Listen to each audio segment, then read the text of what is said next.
meeting now because I'm just conscious of time. So just for those of you that don't know me on the line, I'm Janine Fletcher, I'm the UK HR manager, and we also have Florence Krause on the line, who is the London Women's Network lead. So do you want to introduce yourself, Florence? Sure, and I do apologize for the line. Unfortunately, there's nothing I can do about it at the moment.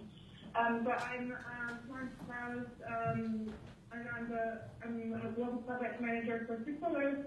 Have been with Tate and Lyle just under 5 years, and previously working in management consulting for the Boston Consulting Group.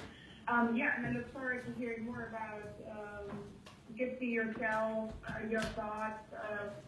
Been reading your book, and though I don't have any kids, but there are certainly a lot of passages where I do find myself struggling that there are only X amount of hours in a day.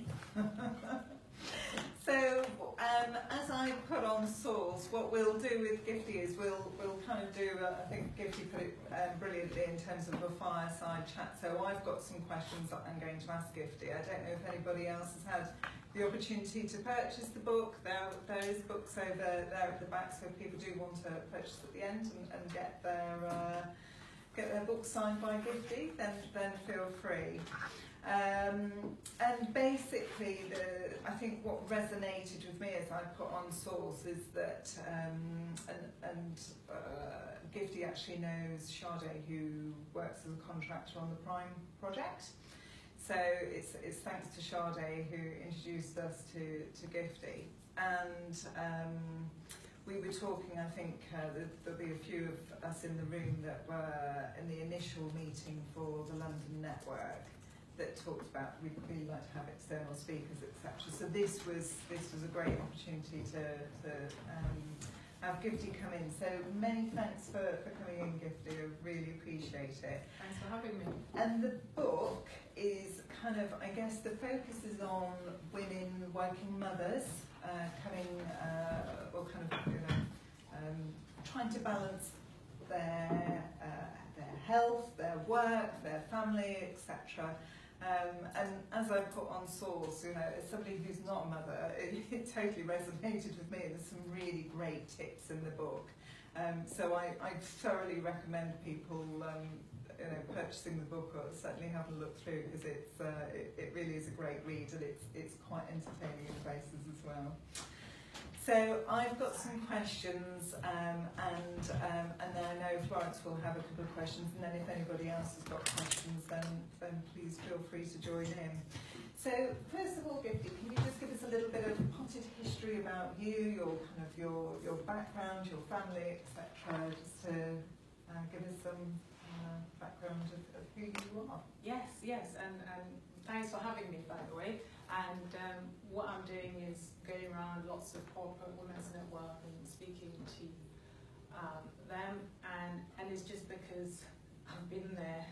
I know what it's like. Years ago, I won't disclose my age at this point, but if you read the book, you'll find out. Years ago, I was actually born in Africa. I didn't come over to England until I finished my A-levels and came and studied accountancy here. And obviously you enter the world of work and you want to impress everybody, you want to do everything, and the sky is the limit, and basically you're going for it. Full throttle, ambition, here I come. I did all that.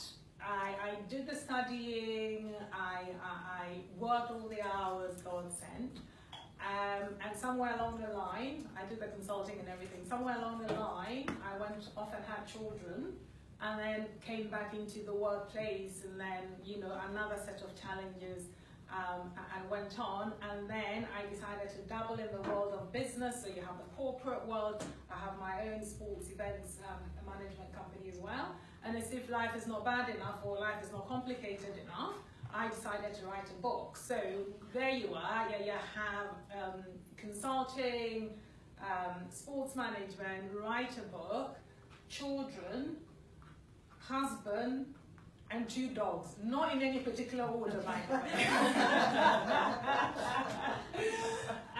So basically, that is a bit about me and the things I'm juggling and what I deal with on a daily basis, and how I got to the bit where I decided to just write the book because things were getting crazy, and I thought, surely I'm not the only person out there facing these challenges. There are other women spinning the wheels, and that's how I arrived at doing the book. Excellent. Okay.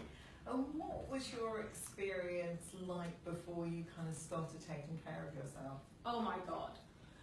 So I've got 2 boys. After my second son, I felt I was really ill, and I was in hospital for about 10 days, and then I came back. And from that point onwards, I felt my life, I felt I was sort of a shadow of myself. There was a disconnect, because I came back and I was just, it was like nothing had happened. And a lot of women do this, you know, we have the children and then we come back and we don't adjust anything. We continue like, you know, nothing has changed and we can do everything. And then I thought, something is not right. You know, I was constantly tired. I will get home, I think I'm watching the telly, and I'll wake up and the telly will be watching me, and it was just not right. Something was not right, and I couldn't deal with that chronic fatigue all the time. And I've always been what I thought, a healthy person, and I thought I was eating right and all this. So I thought, why am I always tired? Why do I always feel stressed out? Why is my husband always getting it in the neck just for breathing? Do you know? It was just, something had to give, do you know? And then there was the mothering bit of it, the kids, you know. It was full throttle all the time, and I just wasn't coping well. You know, I wasn't coping well at all.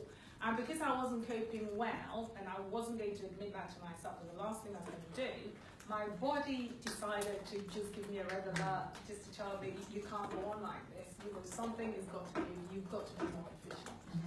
That's how I felt. All right. And so now to the book, what inspired you to write the book? Well, what inspired me was I thought I owed it to other women to let them know.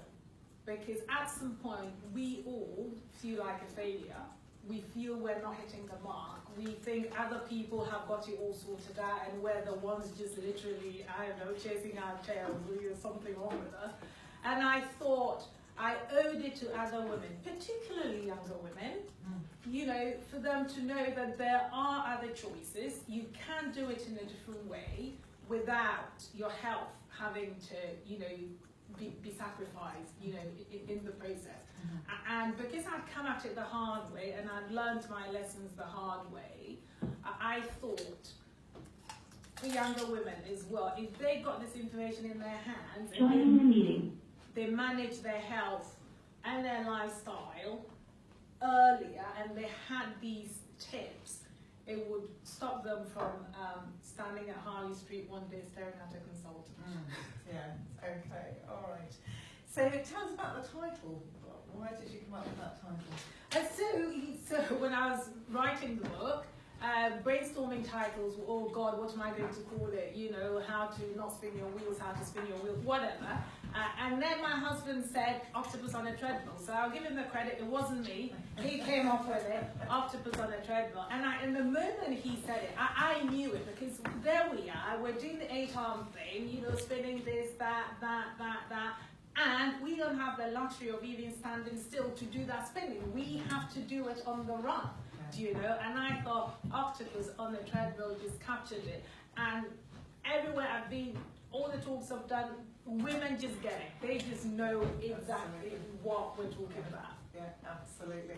So tell us briefly about the book.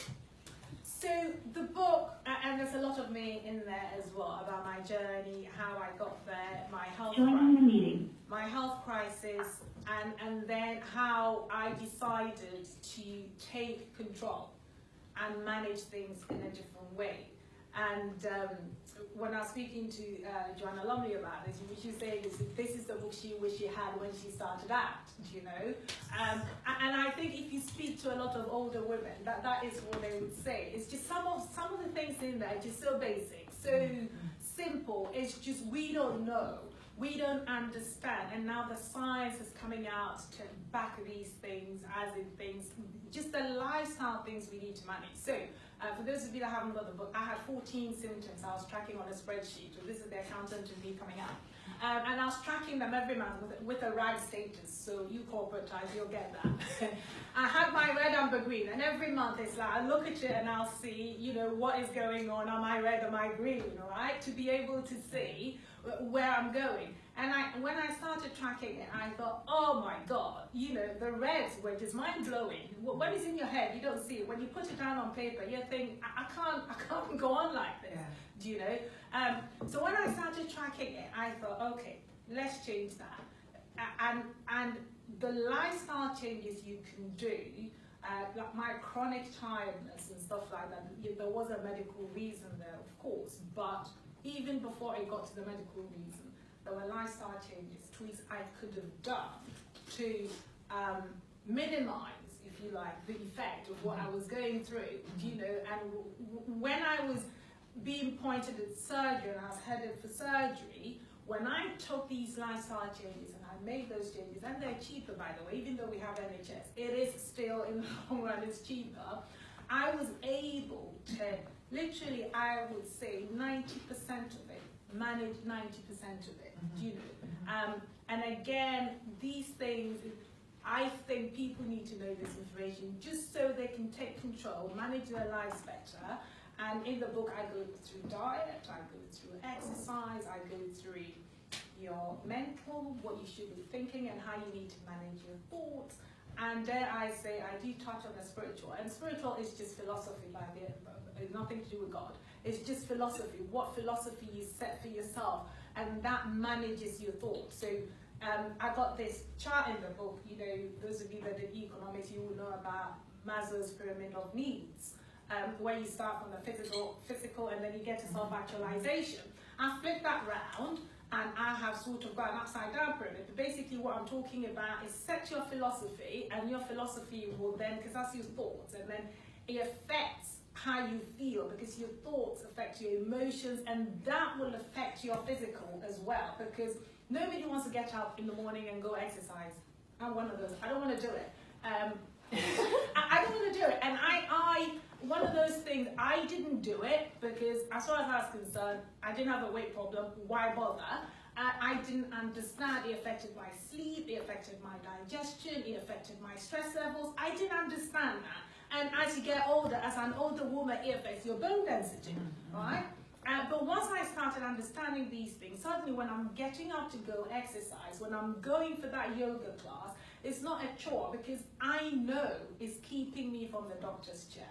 And that is the difference. Once you start understanding these things, you manage your life better. You will do that exercise. You will eat well.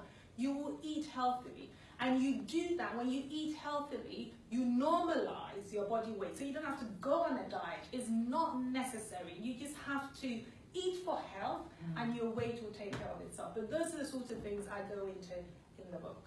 Excellent, thank you. So tell us in your own words, what's your purpose, and how does the book help you to achieve that? So my purpose, and it's taken me a long time to find this purpose, and coming at it the circuitous way, and I think most of us do this. Nobody knows their purpose at 22. And you have to go through life to find your purpose, and your challenges help define your purpose as well. And currently for me, as I sit here now, and of course purpose evolves as well as you evolve as a human being, but my purpose is educate, educate, educate. Educate women, particularly. Women's issues very close to my heart. And it's just educate women, and there's a quote in the book as well, if God was I think this is a Jewish proverb, right? Yeah, if God had a gender, he'll be a woman, definitely. It's one of those things. It's just because women play such a pivotal role in society. Now, there's research from LSE that actually shows us a whole chart, and I quote in the book as well, the factors that affect a child in terms of their happiness and their mental well-being. The top percentage of that, what determines it, is their mother's mental well-being. So women, we actually set the template of the next generation. And so it's really important, and if I start in front of anybody setting any policy anywhere in government, I will say to them, focus on the women. If you focus on the women, you prioritize your women, your economy will be fine. But let's not get political. But what I'm saying is, there is research to prove that women affect the well-being of the next generation. They're not talking about the father's mental health. I'm not discounting the men here. That is just as important. By research proves that the women's bit is more primary, and probably because we play the primary healthcare role at the moment, and this is also evolving because men are now getting more involved now, thank God. But you know, as it stands now, women play a pivotal role, and we have a chance to affect the emotional template of the children. And back to my pyramid again, because you have your philosophy, and that affects your mental state, and that affects your thoughts, and that affects your physical. If women are helping to set the emotional template of women, of children, and if women are not taking care of themselves and they're not managing their emotional template, the next generation are going to get more affected. And so going back to my purpose, long-winded answer, is to make sure that I am active in helping women manage themselves, get the best out of themselves, because we owe it to the next generation to do this. Excellent, thanks. And you talk in the book about many ways that we can look after ourselves better. So which do you think is the most important, and why? Very good question.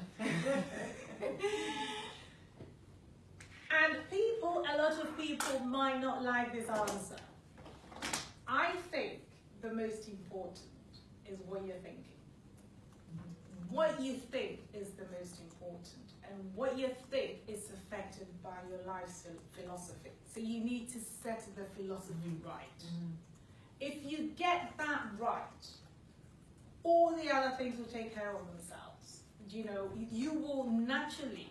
So what we do a lot of the time, we start from the wrong way. We go, oh, okay, I'll go for it wrong, right? And in a way, it doesn't matter where you start, so long as you start. But there's an easy way and there's a hard way. You can start the easy way by going on a diet. You will lose the weight, but you know, you will fall off the wagon, right? Whereas if you're coming at it at a point of philosophy, if you're coming at it as in, I owe it to myself to take care of myself, I am worth it, right? My children deserve better. And that gets into your head. You're making the right choices. So it's what you think that determines the choices you make. And to get your philosophy right, now mindfulness is all the rage now, right? But you need to carve that time, whatever it is you need to do for yourself, for you to carve some time for yourself, to think for yourself, to set your philosophy. What do I want? What do I want to do? What do I want to achieve? Get your thinking right, prioritize yourself, and all the other things will fall into place. Excellent. And what do you think men can learn from the messages in your book? And again, the men thing, I'm glad you brought it up, because I think it's chapter 3 or so, is I interviewed a man who was playing the role of a single mother to just see from a man's perspective what it feels like to play that caretaker role. And it was very interesting. It's been documented in there. The whole chat is in there, so you can read that for yourself.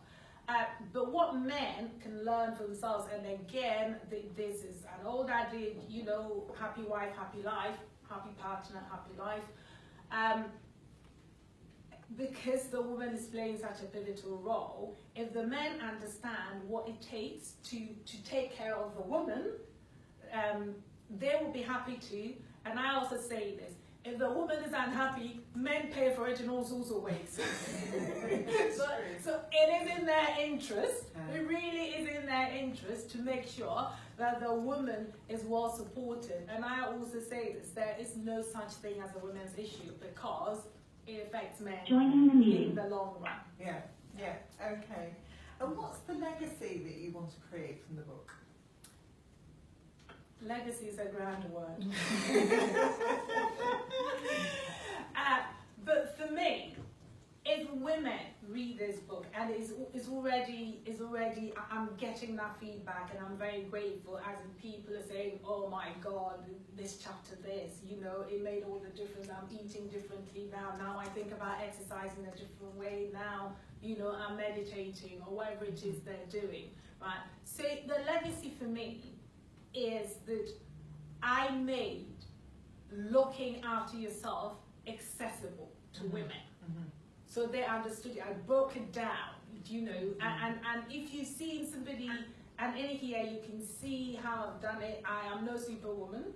I am nobody extraordinary. I am just as flawed as anybody gets, but it's just one foot in front of the other, and every day getting up, setting the intention and making sure that I'm going to do my best. Some days I don't, and some days I have to literally pick myself off the floor, but that is part of the life's experience. And to just pull yourself together, get the philosophy right, and just keep chugging and being your best self with the tools in the book. And one day you will wake up and you will think, I'm doing well. Gifty, do you think it's about making looking after yourself acceptable as well as accessible? Very good. Very good. Acceptable is actually, and now I'm going to add that to my repertoire. I only say that because I'm not a mother, and therefore, and obviously times change. But I think when I think back to my parents, they wouldn't have thought about looking after themselves because they would have been so focused on looking after their children. And I don't know whether that is still the case for women today. So it's actually about giving them permission. Perhaps it's also about that as well. So, and I was just going to say, just if people are asking questions, if they can just say who they are. Oh, sorry. That's fine. Clamoring. And that is, I was having a chat with my sister-in-law about 3 weeks ago, and basically women our lives tend to be there to service other lives and the lives around us. So we feel guilty taking that time for ourselves and sitting down and saying, okay, I'm shutting this door now, nobody speaks to me for an hour, I'm going to look after myself. And now I can do that for a whole weekend. Nobody talk to me, leave me alone. And they understand. And in the book, I go through the female biology and what we need to do and how we need to honor ourselves certain parts of the month, because we're built like this for a reason, and we can't go on behaving like we're men because we're not. Our biology will not let us get away with it. So we need to respect how we're built, and by respecting how we're built, you get to take the time out for yourself. And to your point about it being acceptable, once we know that this is what we need to do, we will educate the other people in our lives to understand, that we deserve to take that time out for ourselves. And in indigenous cultures, they actually do it better than we do it here. And luckily for me, because I grew up in Africa, I have seen two sides of the coin, and I have seen how during certain parts of the month and stuff like that, in indigenous cultures, a woman is left alone for a week just to chill. Here we don't do that. We keep going. All 28 days we're going full throttle. We aren't built like that. And until you learn to stop, and I did a radio interview and I was being asked, are you being, I don't know what word it is, I'm realistic, because I can't phone my boss and say whatever, I'm in my winter, so I'm not coming in for a week. I hear that. So you cannot take a week off, but that is the week that you're not scheduling the play date, you're not going, I don't know, that is the week that you're taking very minimum social engagement, because that is your rest week, and that's when you're looking after yourself. So once you become alive to that fact, you know when to schedule your high octane activities, and you know when you need to take that 1 week off for yourself once a month to recuperate, look after yourself, have the massage, have the manicure, have the pedicure, you know what I'm talking about. and you know, all those things, and allow the men in your life to wait on you, you know, because you are worth it. Absolutely. So you say in the book that the chapter, or you talk about the spirituality in one of the chapters is the main reason that you wrote it, and yet obviously that there's quite a small part of the book. So why is that? And this is the second time I've been asked this question. And I think maybe my second book, if I can get over this one, and how long it took to get out there, will be a proper one about the spiritual. Yeah. And the reason why is because it's not everybody's cup of tea. Yeah, yeah. And until people understand that the spiritual, all what we're talking about is it affects your mindset. It is about philosophy, and what your philosophy is what gets you out of bed and makes you act in a certain way. Mm-hmm. Until people understand that, people think spiritual, woo-woo, religion, church, whatever. Yeah, yeah. And that is why it's to the back of the book, and that is why it's not as long as well, because I didn't want to alienate people, because the book covers it covers the physical, the mental, the emotional, and the spiritual. But that, you know, is not everybody's cup of tea, and that's why that chapter is not the longest. Okay, but left to my own, I could wax lyrical about it. And how long did it take to go through the process of writing the book? 3 years. Oh wow. Yes. Okay. Yes. 3 years, and of doing the typical woman thing. Who wants to read for me? What have I got to say? But with my husband pushing, you've got to do this. You've got to do this. Do you know? But that's what we do as women. We minimize our achievements. You know, we think who wants to hear, and even right until I don't know, maybe even the last month, I'm thinking, oh, do I want to do this? And there's my PA there, Laura. She's like, Gifty, the website is running. I'm like, oh my God. But that is a typical woman thing, and we need to push through that. And we are good enough. Do you know? Because it's only after the book came out that with the response I was getting from people, and that is what bolstered my confidence. But left to my own, I would have went out. I would have went out, and I would have done the world such a disservice, because the feedback I've got is, I make it accessible. Yes. Yeah, it's really. I mean, like I say, it's really readable. It's funny. It's informative. It's a really relaxing book to read, because you kind of there's some very obvious things in there, and of course as you say, sometimes we're just so busy being the octopus on the treadmill that we don't take that self-care to actually sit down and read something that might actually help us. So that's great. And kind of looking at also in the book, you talk about communication, and that's kind of, I think, important for women in the workplace, and it's certainly something that I remember the London Women's Network, we talked about that, and I think, Rebecca, you brought that up about kind of language and that kind of thing, how women in the workplace. So I saw in the book that you talk about sort of non-violent communication. What are your tips on that then? Because I know you touch on it, but just what made you kind of write about that? Because I think that's really empowering for women in the workplace. So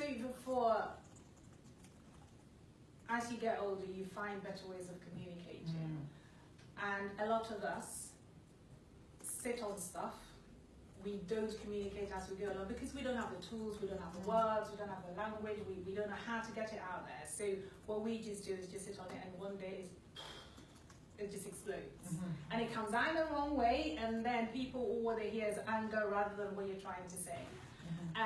And so the whole point of our non-violent communication, there's a whole book about it, not written by me, but is out there, is how to get your point across. And this works across the board. It works with children, it works with husbands, it works with partners, it works with bosses.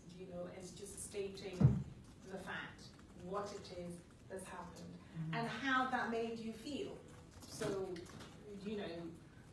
you said this, and this made me feel this and that way, and then communicating your need.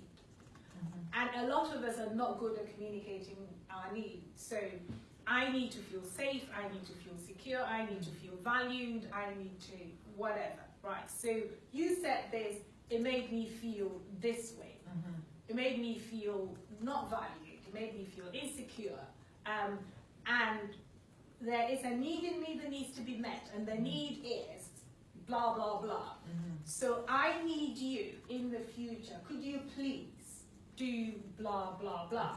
And that means you recognize a problem, you're communicating the problem, you're letting the other person know the need in you that is not being met, and how they can meet the need. Because the other person is not psychic. They don't know how they can meet the need. And not only don't they know how to meet the need, they don't know you have that need either. Right? So you have to let them know, you know, I'm built this way, and because I'm built this way, you know, you might not think this should make me insecure, but it does make me feel insecure, right? And especially if you're talking male-female, so, I mean, my poor husband, anyway, the things, we're very different people, and the things that make me feel insecure take nothing out of him. And the things that make him wobble, I'm sitting there thinking, what's your problem? Right? So it's one of those things. So he doesn't know what makes me feel insecure. So I need to communicate that need, as in, when you do this, it makes me feel this, and my need is to feel that. So can you please, in the future, do that? As clear communication, that's non-violent, you get it out there, the other person hears, because you owe it to the other person for them to hear your insecurity, and then, hopefully, you can move forward from there. But the book goes into it in more detail. This is the book on non-violent communication, which is quoted in my book as well. Yeah, absolutely. And finally, for me, in the book you talk about obviously physical and mental health, which also ties in with Tate and Lyle's health and wellbeing initiatives. And you suggest that people set their lens by their values, and that values should be what brings you joy and aligns your purpose. So can you talk us through those elements, such as the physical, the mental, emotional and spiritual? Yes. Let me tackle the value first. So that now I'm going through a lot of change, and I'm sitting there chatting to somebody, and going through all this change, and I'm like, oh my God, blah, blah, blah, blah, blah, blah. And she was like, hang on. Weren't you the one that wrote the book about honouring your values? Right? So talk is cheap. But here I am, you know, I wanted this, I wanted this, I wanted this. I've grafted to get to this point. Now things are changing, and I'm sitting there clinging, right, to the safe and the secure, rather than honouring my value. Because what I know, which is the corporate world, that, you know, paid my mortgage, blah, blah, blah, the business world, paid my mortgage, blah. Now things are changing, and it's like, you have to go do this talk, you have to go do this talk, and it's like, oh my God, things are changing. And honouring your value, once you know, and it's taken me this long to get there, once you know this is what you value, you just know it lights you up from inside. Then you don't mind jumping over those hurdles, and you know there has been plenty.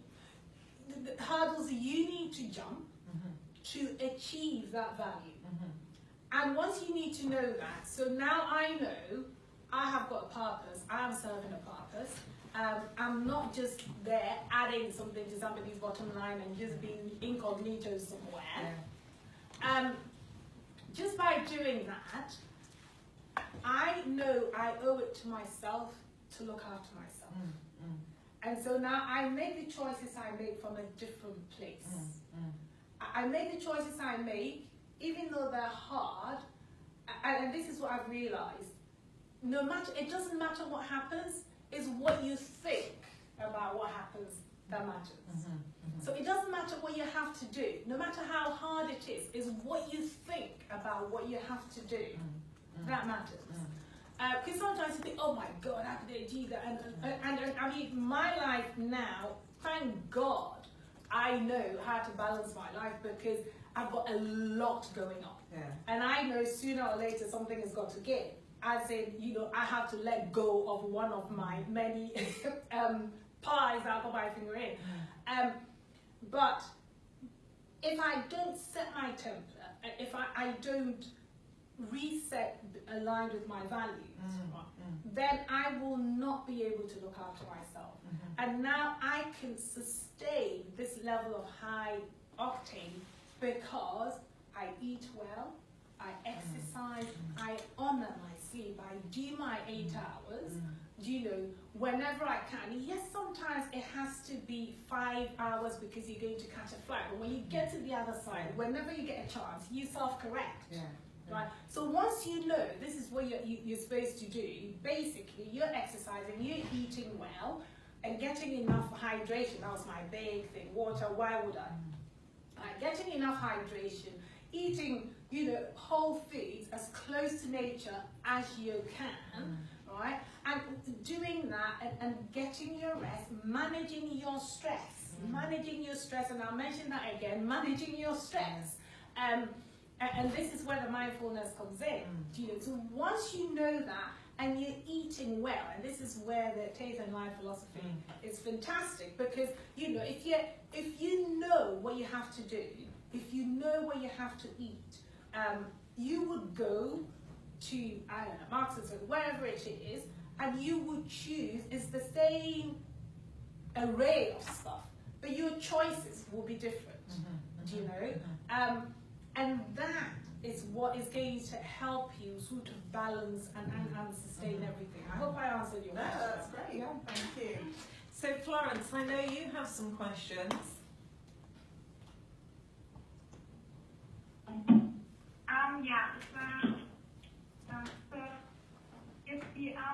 As I was reading through the book, and I think the one thing sometimes I can't write kind of talk about the 3 elements. I mean, you look after your shelter, your exercise, and the food you take into. And sometimes you do come to the point you kind of feel you're just running out of time, and you're thinking, okay, what am I going to prioritize now? I know I do want to get for my 30-minute run, but on the other end, I haven't eaten so far. So how do you balance these conflicts and trade-offs? Because sometimes you just get there where you didn't want to get into the first place. Okay, so I think, let me make sure I've understood the question. So the question is, how do you balance everything? The trade-off, you've got kind of your trying to healthily eat, trying to exercise. Is that what you're saying, Florence?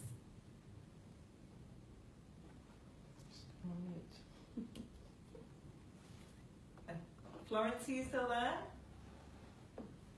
Yeah. Yeah. Yeah, that's right. Yeah. Okay. Yeah, okay. So how to get the trade-off, and this is where you have to look after yourself so you don't start beating up yourself. Some days you're just not going to make it, and that's fine. Some days, today, normally, in the morning, you don't want to know what I eat for breakfast now, because it's even involved from what I wrote in the book. But you know, like now, I have to make myself my lovely, my own version of my latte, which will be like some nut milk, almond milk, or some type of milk with, you know, fresh turmeric and ginger and honey, and I whisk it up, and I'm thinking yum yum, you know, and then have fruit and all that. That's all lovely, and that's vegan and all this for breakfast. I'm having a raw vegan breakfast, I'm good. This morning, I had to rush here. I was at the train station with my croissant and whatever it was they were giving me. That is life, right? So, whenever you can, you're having your lovely organic nut milk, whatever. When you can't, and it's got to be the croissant and goodness knows whatever they're giving you at the train station, take that. But I know tomorrow I'll be back to, you know. So you have your course that you set, and you're going with it, and every now and then you will come off course, but that's fine. What do they say about flight paths and airplanes and stuff? 90% of the time they're off course, and they have to keep self-correcting. And so long as you're self-correcting, and you can only self-correct if you've got your template and your philosophy and what you're thinking. So long as you're self-correcting, you will be fine. It doesn't matter. So it doesn't always have to be balanced. Some days you do well, some days you won't. Some weeks you do well, some weeks you won't. I mean, I was in Africa in March and I was there and, you know, somebody was cooking for me, life was good, I said, I want this, so everything was perfectly balanced. I came back here and hair standing on it, right? So it really depends, and it's just so long as you know, you say your intent, this is what I want, and you're trying your best, that is enough. If you fall off, get back, and then you keep trying. Florence, is there any other questions? Let's do some other questions from other people as well. Yeah, okay, so opening it up to anybody on the phone or anybody in the room. Any questions for Gifty? Okay, Rebecca. Hi. If there was anything, so if I was to say ask my husband to read a chapter of this that you think would be benefit for them to understand, kind of with it being aimed to women, which bit would you recommend? So I think it's chapter 3, that is the interview with the man. I think they need to read that. Okay. First of all, yeah. Just that interview with the man, just so they know what a man doing a woman's job is feeling like. Yes. Because I think it will make them hear better. Do you see what I mean? Now, that's the first one. And then the section about the woman's biology, that a man, if they want to look at it from a scientific point of view, just as a matter of interest, that's good. Apart from that, everything in the book is actually applicable, because the diet, the exercise, the mental and all that is all applicable to anybody that wants to lead a better life and manage their lives better. But to get them as a way in, they can start with a bit of a man. He had 3 children and playing a single mother's role. And I heard him being interviewed on Radio 4. I contacted him and I'm like, May, can I come and interview you please for my book? And it was I had to edit it really, really drastically to be able to even fit it in the book. But that was interesting to hear from a man's point of view. But apart from that, you know, even the female biology bit, I think it helps for men to understand. So when you want to check out for a week, you know, they can support you and bring you breakfast in bed for that weekend or whatever. But get them in from, I think it's chapter 3, but you see from the index. Get them in from that point and then it will take them in through. And if you check the reviews on Amazon, there's one, I think, review number 4 says be written by a man, from a man's point of view, from what he thinks when he's read it. Okay, thanks Rebecca. Any other questions from on the phone or? I have a question, Adela. I really enjoyed this conversation and this presentation. Thank you. And I definitely subscribe to this theory, and I will read the book with great interest. Thank you. But I wanted to ask you, how do you help someone who you think would benefit from such an advice, but perhaps does not recognize it, themselves? And again, and that's a great question. And another reason why the spiritual bit of the book is so short, because not everything is everybody's cup of tea, right? And how do you help someone? Because I know people who bought into this and bought the book for their wives and got into trouble, right?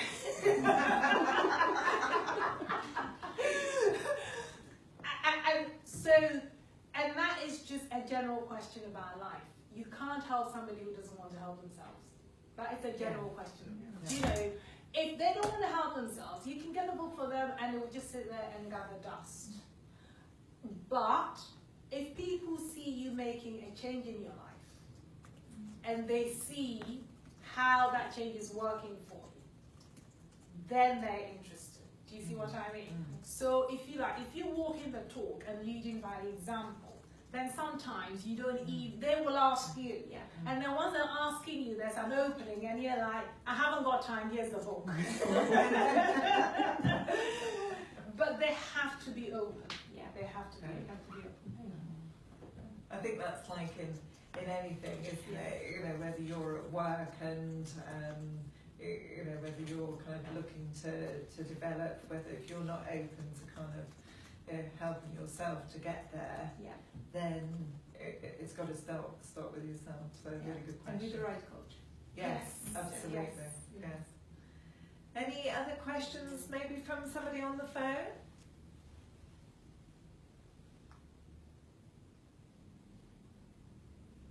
Anybody there? Yeah, Teresa's on the phone. I've just been very listening very intently. It's definitely a book I want to read. I haven't had a chance to get it yet, but no sort of specific questions. But thank you very much for coming in and speaking to us, and thanks for organising. Jan, I think you organised it. I think it's very valuable. Oh, excellent! No, that's great. All right. Anybody else in the room? Any other questions? No? Florence, did you have any more? No, thank you, I'm good. All right. Okay.